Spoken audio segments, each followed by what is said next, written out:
زارعی هستم، موبایل کاچ. جناب آقای محتشمی یک گوشی 25 اولترا خریدن. نقدی چقدر دیدی قربان؟ گفتم که 33,500. 33,500 نقد، 6 تا چک 23,400 دوما. به به 6 تا چک 23,500. محتشمی جان اجازه میدی باز کنم؟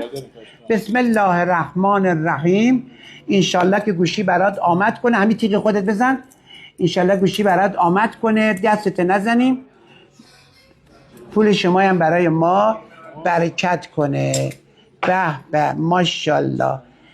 مشکی چی رنگ میشه قربان؟ رنگ عشق. رنگ عشق ماشاءالله. اجازه میدین بلند شیم یه اوکی بدیم؟ انشالله گوشی براتشون آمد کنه، رنگ عشق هم برای ما آمد داشته باشه. یه اوکی طرف دوربین مهندس. بای بای.